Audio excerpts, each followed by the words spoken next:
Angel of mercy, angel of death. Welcome to the historic hospitals of Edinburgh and Lothian. The Maritime Museum, formerly the South Leith Parish Church and Trinity House, is the site of Leith's first hospital.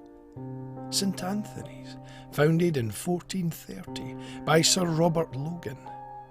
The hospital consisted of two parts, hospital and the chapel, and the hospital would have stretched all the way to Henderson Street. In 1560, the siege of Leith led to the hospital falling into ruin.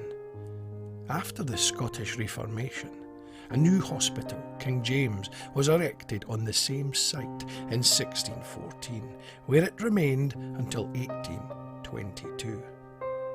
A memorial stone commemorating the original hospital can be found in the kirkyard, with a small stretch of the original wall from 1614.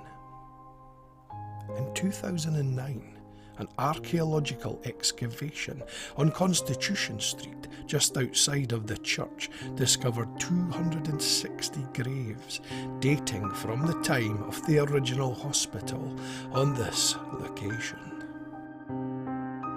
Queensberry House is currently part of the Scottish Parliament buildings and contains the office for the presiding officer of the Scottish Parliament. From 1803 until 1996, however, the house was used as a hospital. In 1801, Queensberry House, previously a private residence, was repossessed by the government and used as an emergency hospital. James Douglas, Earl of Drumlanrig, was a Scottish nobleman, the second son and eldest to survive infancy of James Douglas, the second Duke of Queensberry. Stories describe him as an imbecile and violently insane. He was kept under lock and key from childhood at Queensberry House in Edinburgh, now part of the Scottish Parliament complex. It is reported that when the Act of Union was signed in 1707, the disruption from either the festivities or the riots resulted in his escape.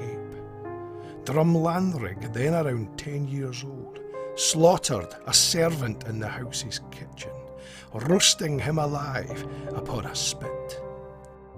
He began to eat him before he was discovered and apprehended. He was afterwards known as the cannibalistic idiot. The oven that he used can be seen in a room in the basement of Queensberry House, which housed the Parliament's Allowances Office until 2012, when it became a private bar for MSPs and their guests. The building is reportedly haunted by the ghost of the servant boy. Today, we venture to other locations from Edinburgh and Lothian. The sights and grounds await you. Some of them remain only in legacy. We shall visit what is left. Sit back and prepare for a trip to the hospital. Angel of mercy, angel of death.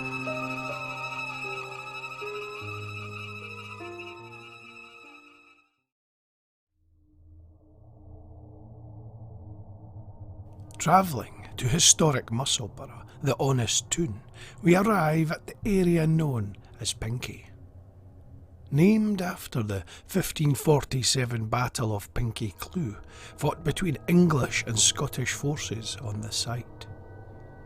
Leaving the main road and venturing past the scenic River Esk, you stand confronted by a pillared entrance.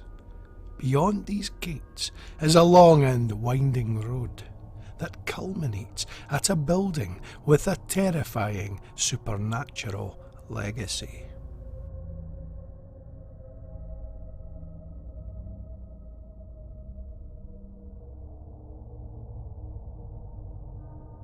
The original Eden Hall Hospital was built in 1915 as a hostel for limbless veterans in the mansion house of Eden Hall in Kelso. There was accommodation for 36 patients, and 8 voluntary workers entirely ran the establishment. It was soon apparent that the accommodation was insufficient, and in 1917, with the help of £10,000 donation from the Red Cross, the committee acquired the house and ground of Pinkie Burn near Musselburgh. Eden Hall House began as a modest 19th century house, Pinkie Burn, built in the 1820s and extended by George Washington Brown and John Moore Dick Peddy in the 1890s. It was the home of the Lindsay family. During the early part of the First World War, 5 family members lost their lives. The hospital operated until its closure in 2013. Afterwards, the grounds and property would suffer from vandalism and arson. As a result of this, a security firm would monitor the premises. It is here that the story begins.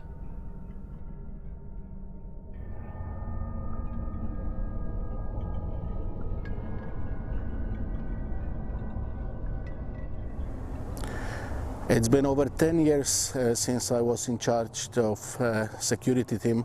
Eden Hall Hospital was an empty ground belonging to NHS. My security guards were here 24/7, making sure that the building is secure and is not getting vandalized. I was working night shift on that day. I was driving around the city and making sure our properties are secured. When I received the phone call from Eden Hall Hospital, it was a night security guard asking me to come over to the hospital as soon as possible, as he can hear different noises and he's not sure if someone's not inside the building, and he basically needs a backup to go and check if everything's okay.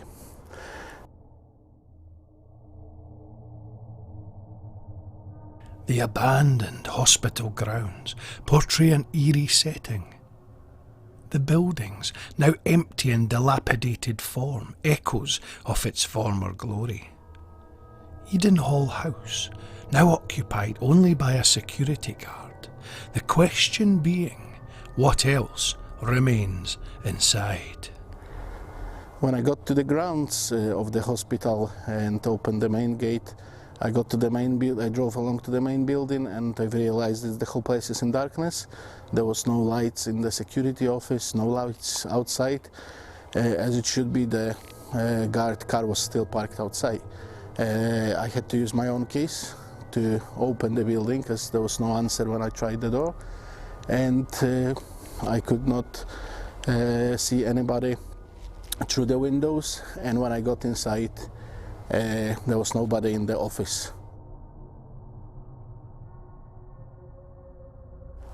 After checking the office and the ground floor, I've not came across the guard that should be there. I've noticed that none of the radios was taken from the office either. I've tried his mobile phone, but I couldn't get any answer. All I could do was take my torch and go to the basement myself. I started looking for the missing guard. The place was in complete darkness. I went into the corridor leading to my right. When I got to the next corridor going right, I've realized that it's someone banging the door from the other side. It's then when I realized that it is a security guard locked in one of the old toilets of the Eden Hall Hospital. I went and organized tools to open the door from outside. The guard was saying there was no way he could open it from an inside. As soon as he walked in, the door closed behind him. He was in complete darkness, could not use his phone as there was no reception, and the lock of the door did not work. He could not open the door himself. He said there was something holding the door. As darkness falls on Eden Hall, the atmosphere takes on a very different guise. A chill in the air present reassures you that you are very much alone.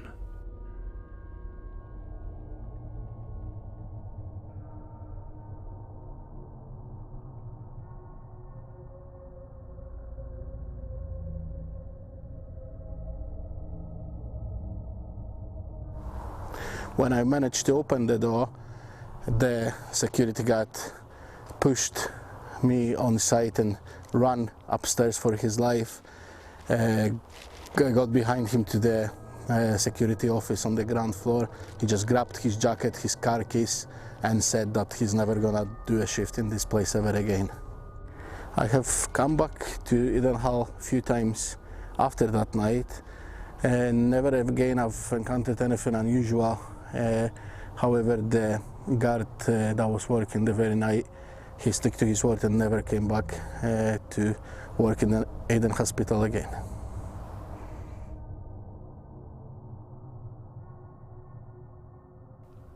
These chilling events have not been the first occasion of unexplained activity within the building and its grounds. Some time ago, a group carrying out a paranormal investigation met with a frightening encounter. It was 2:10 a.m. when the group were drawn to a sound from the corner of the room, a sound akin to singing.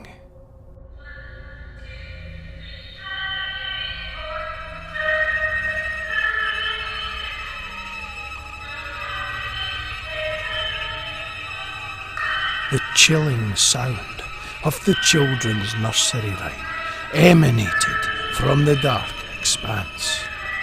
The group, frozen in fear by the distant singing, eventually managed to find the courage to shine a torch in the direction of the sound. There was nothing there. The group would not see 2:20 a.m. They left immediately and did not return to Eden Hall Hospital ever again.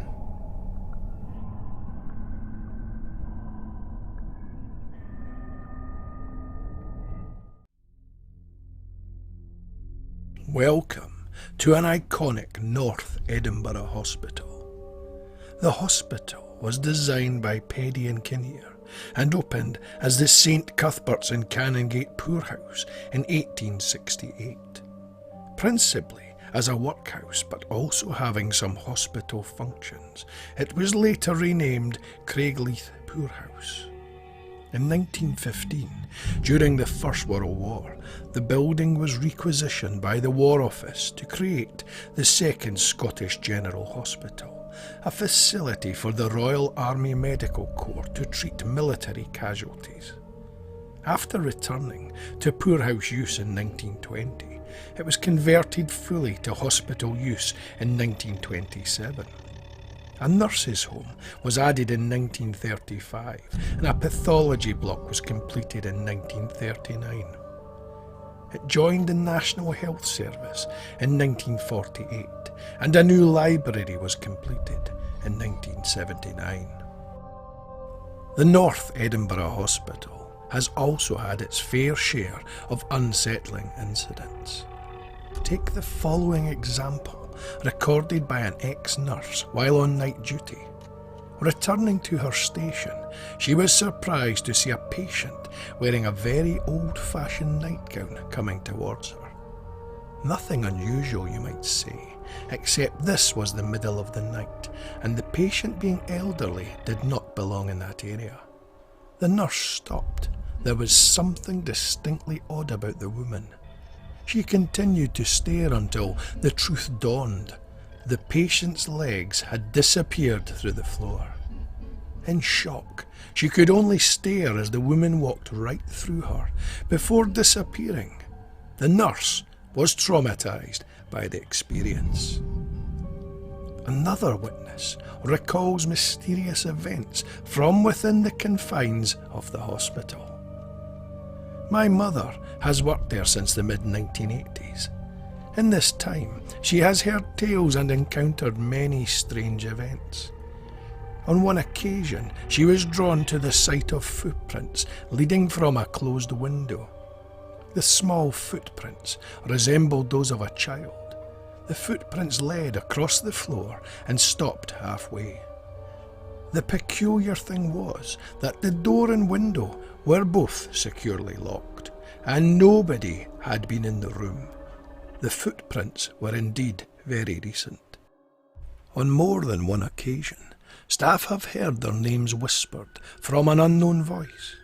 The alarming incident has been recorded by staff frequenting the X-ray department. They would hear somebody whisper their name, and upon turning to see who, they would be greeted by nobody else in the vicinity. The most alarming incident during her time happened 10 years ago.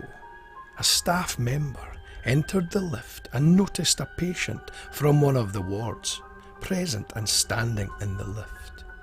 The elderly patient appeared fine and transfixed on text upon the side panel of the lift. He didn't take part in conversation and quietly acknowledged the staff member upon departing. Soon after, the same member of staff would learn sad news of a patient's passing that afternoon.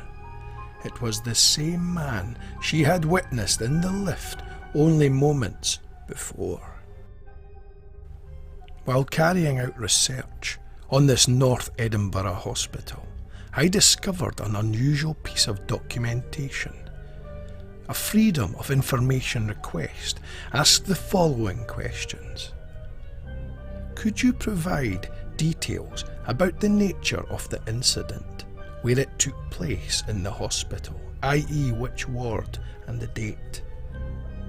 How many times has a priest or an exorcist been called relating to a paranormal incident during this time period? How many times have staff complained or refused to work on a ward due to instances of paranormal activity? The reply from the hospital reads as follows. I am advised there have been no incidents involving paranormal activity or ghosts on Lothian Risk Management Reporting System during the time period you have specified. Therefore, there have been no occasions when a priest or exorcist has been called relating to paranormal activity, and there is no record of any members of staff complaining or refusing to work on a ward due to paranormal activity. Did the requestee receive the information they were looking for, or do they know something that we do not?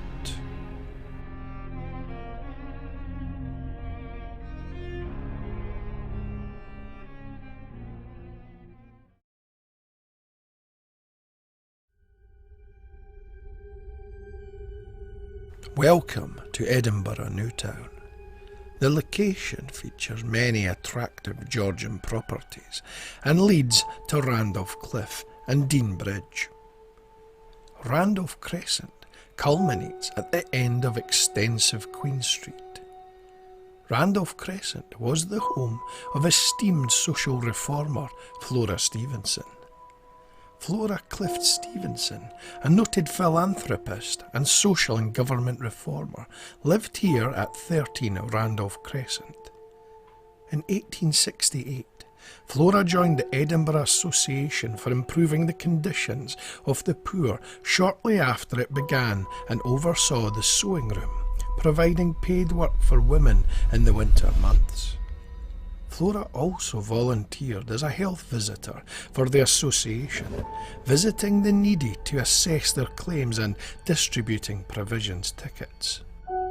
In 1873, Flora was elected as a member of the first Edinburgh School Board and played a large part in a wide range of educational debates in the city, eventually being unanimously elected chair of the board in 1900. Throughout all those years, she fought hard to improve public schools' educational provision, particularly for children from deprived backgrounds. In 1899, the board's new school in Comley Bank was named the Flora Stevenson School in her honour, and the name remains today. Another Randolph Crescent property with connections to the world of nursing sits nearby. The property is the former home of the Right Honourable Gordon Edward Strathearn. He lived here with his wife Agnes and 8 children. The property would later be used as a home for nurses and donated for charitable means by the Strathearn family. A scandal of the time involving Agnes Strathearn and a staff member resulted in a famous ballad titled "The Blooming Lady." This bonny blooming lady said, "My love, I you adore. Come to me, my footman, I will ask for nothing more. Give me my dear servant man, he is my only joy. And then with my bonny footman, I will sweetly kiss and toy." A husband broken-hearted, since she bolted has been, and thinks with her churning footman she's eloped to Gretna Green. The Strathearn family are long gone, yet an echo of their legacy still exists today. 2 spirits haunt the building. Many of the building's recent occupants have laid claim to having encountered a small child. The ghost child presumed to be Gordon Strathearn's grandson, who died at age 8.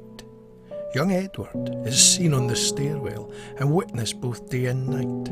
It is unknown if he died here, but he rests in Dean Cemetery in the family plot. In the basement of the building is another location with a haunted history.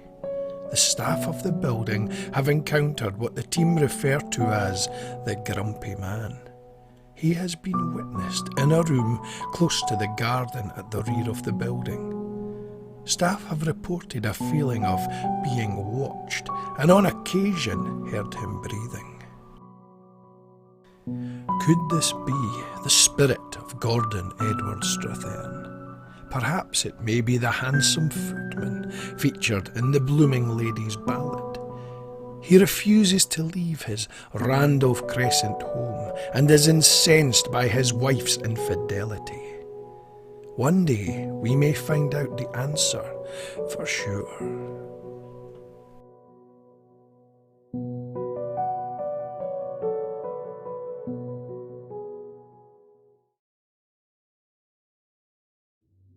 On a dark winter night in December of 2007, while returning from Prestwick Airport, I was presented with a fascinating tale. My friend Alan relayed a story from the area in which we were driving. His father was a forestry worker for Livingston Development Corporation. It was the latter months of 1979 when word reached the staff of a nearby disturbance.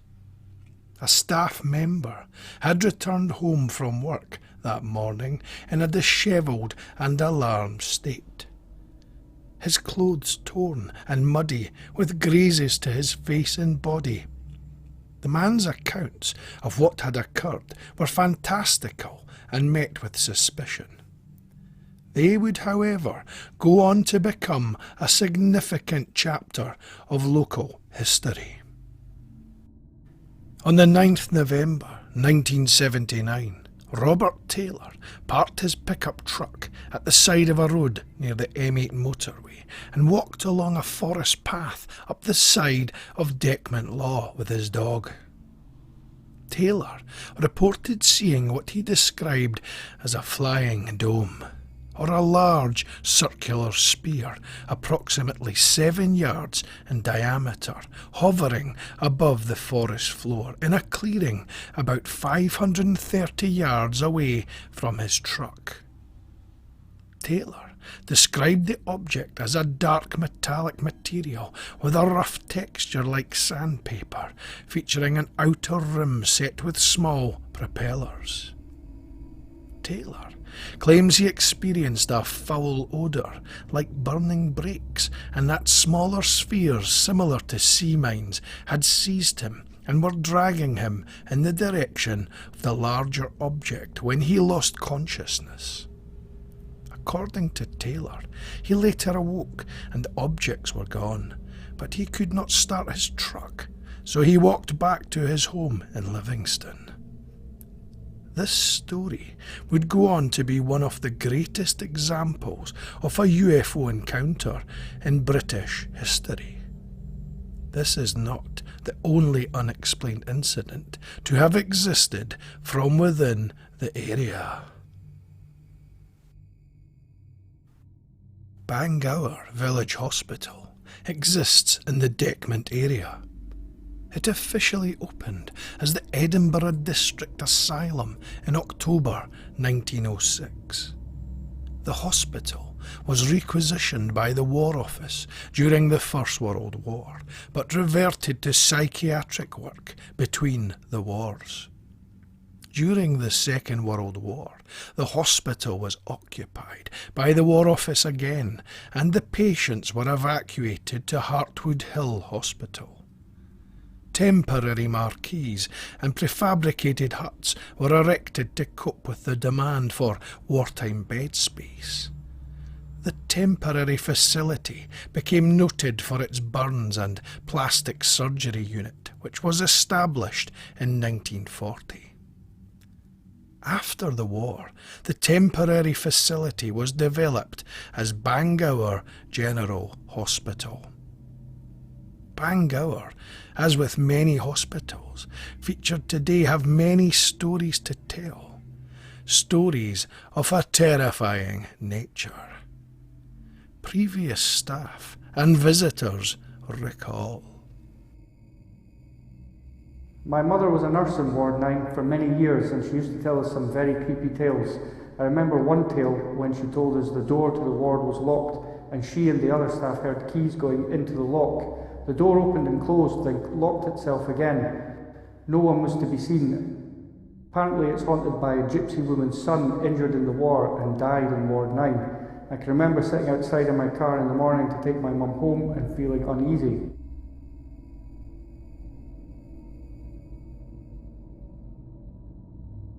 I was caring for a dying patient in a side room. I want to say P6, but could be in any of P block.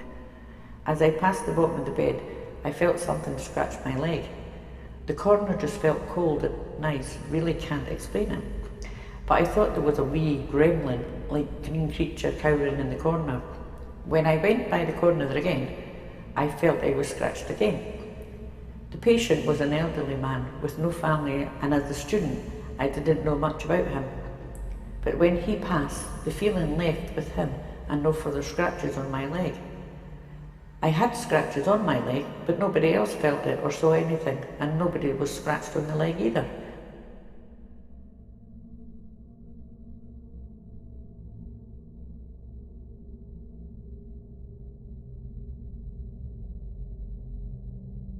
Villa 9 was most likely the one ward that gained an awful reputation for being haunted, where strange things did indeed happen.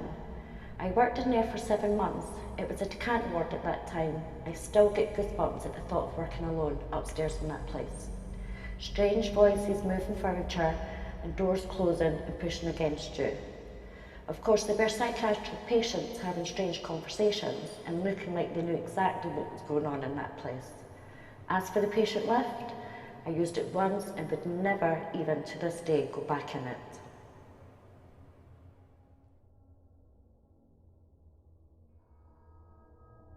In 1987, my grandfather would be admitted for treatment to Bangour Burns Unit. During his weeks in the General Hospital, my parents and I would visit. I recall it was winter and the long walk from the bus stop on the main road was a frightening affair. Cloaked in darkness and high menacing trees, the walk to the hospital via the farm was a scenario I will never forget. My grandad, upon being told where he currently resided, was indeed alarmed. He had maintained the boilers in previous years, and the thought of staying in the hospital filled him with terror. What he had previously encountered while working in the building he did not relay. One thing was for sure, he insisted upon immediate departure as soon as he was discharged. Bangour General Hospital would be demolished some years later. The village hospital would exist until its closure in 2004. The wards and villas now facing imminent demolition and destined to become housing. Will the restless spirits of Bangour Hospital be moving in too?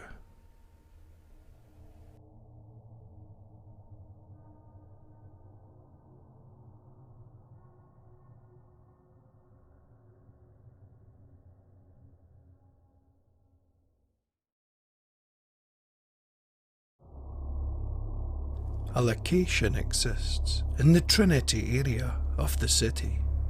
A location with a host of unusual stories. From the long and winding expanse of Lower Granton Road, a substantial grey building domineers the skyline.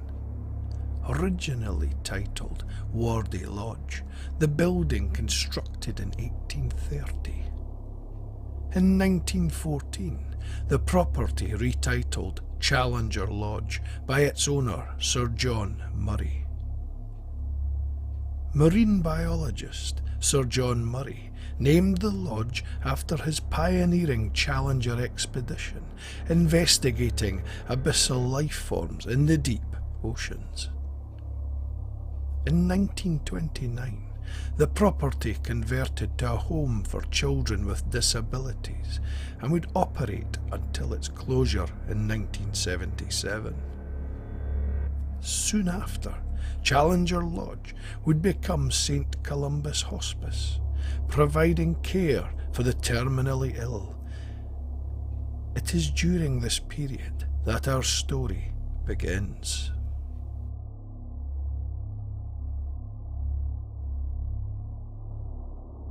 Hello there, I'm here to talk today about some of the experiences that I had and other staff had when we worked in St Columba's Hospice.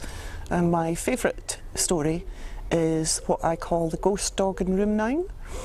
And myself and other staff all experienced this at all different times of day and night. It didn't matter if it was morning or evening or afternoon, but either patients or relatives would either ring the bell or come and find a member of staff, and they would say, "Excuse me, nurse, but there's a small dog in Mum's room," or "There's a dog in my room and I don't really like dogs.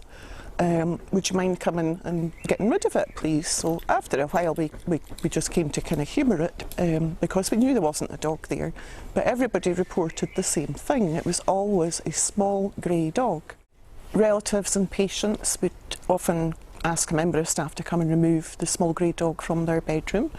And after a while, staff kind of got used to this and just went along, because we didn't want to say, "Well, actually, we know there's not a dog there."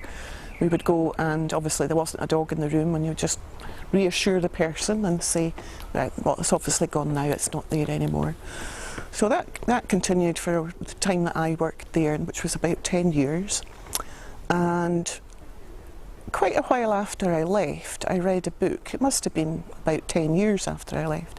I read a book which was written by a local author about Trinity and Cannon Mills, and she mentioned that Chief of Police William Merrilees had some contact with Walt Disney and had given the Disney dog, which starred in the 1963 movie, 66 or 63 movie, and he got the dog and he handed it in to Challenger Lodge, which at that time was a children's home.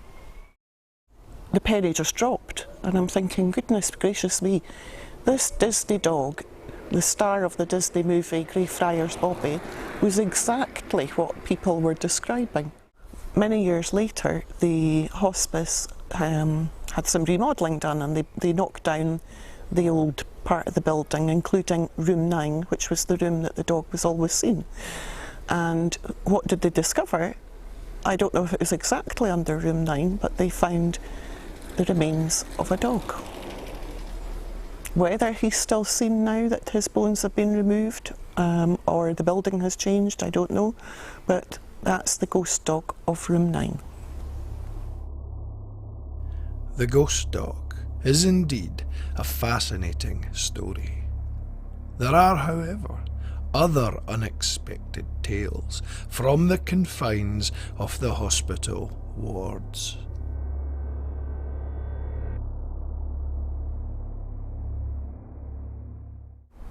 I was on a night shift one night, and it was the time of night where half of the staff went for their break, so there were less people on the ward. And I walked up the board and I glanced into a room of a gentleman who'd come in that day, and he was very, very poorly when he was admitted. And I noticed that he'd passed away. And it was obviously very recent, and he didn't appear to have been distressed or anything. So I alerted the other staff. I went to get a trolley which had a basin of water and some towels and things so that we could go and give the gentleman a freshen up and change his pyjamas. And as I went back to the door, I opened the door. I was on my own, and as I opened the door, I saw the gentleman deceased in his bed, but on the chair beside him was the same person looking down on his own body, but dressed in a suit and a tie. And I really felt like I was interrupting a private moment. I wasn't scared, I just kind of backed off and went, oh sorry, and backed off and didn't tell the other members of staff. I just carried on for a wee while and then went back 10 minutes later, and the second gentleman was no longer there. I didn't get to know the gentleman at all because he had been admitted in a very, very poor condition, and he wasn't able to talk, and he literally died within a few hours of his arrival. I discovered that the gentleman would have worn a suit and a tie every day in his line of work, and I truly believe that what I saw was his spirit looking down at his body. He actually looked really shocked, and I really felt I was interrupting a very private moment, which was why I left. Challenger Lodge sits directly across from the Forth estuary. Do the other strange goings-on occur in the realms of its watery depths? After a period of time working in the hospice, I decided to move to a street nearby, and the gentleman who lived in the gatehouse of the hospice, he'd lived there since the hospice was built, and he worked there as one of the stewards. And he was quite an elderly gentleman at the time. I think he would have been about 70, 72 at the time, and he told me, oh, you're moving there. He said, you'll see very odd things from your window. And he didn't tell me what, but within a few months I was looking out of my window and I saw a fairly large ball of white light hovering over the Firth of Forth, and you could see the reflection underneath. Hard to say how big it was. It wasn't miles away, it wasn't very close, it was hard to say how far away it was, but it was very, very bright, and I watched it thinking, what on earth is that? And then all of a sudden it shot up, straight up into the air at a speed that I couldn't even calculate. It was that fast and it was gone. I remember when I finished my shift, or indeed if I was starting a night shift, you had to go into the old Challenger Lodge building because that's where the nurses' changing room was. And there was a certain point in the building where you would reach the top of the flight of stairs which went down into what would have been at some point in Challenger Lodge's history the servants' area. And you would get to the top of this flight of stairs and just think, oh, there's something just not quite right here. There was just a shift in the atmosphere. Anyway, you'd make it downstairs, often in the dark, because it was night time and nobody else was in the building. And several times a year, I would say maybe 3 to 4 times a year, I would hear the giggles of children or several children laughing. Thank goodness they were laughing, because I don't think I would have kept going down there if they were crying or anything. And you've got to remember that Challenger Lodge was used as a children's home, but of course it had been a family home with servants before that, so who these children are, I could only hazard a guess.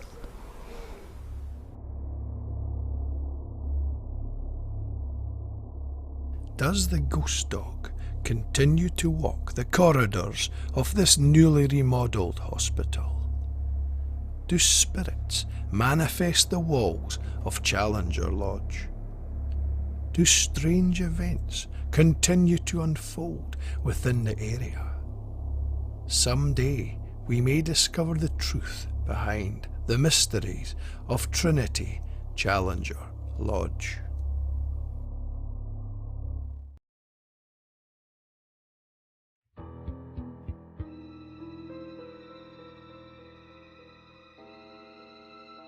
An echo down the corridor, a creaking down the hall. You thought you were alone. This is not the case at all. A shadow by the window. Are you the last one left? Behold the angel of mercy. Beware the angel of death.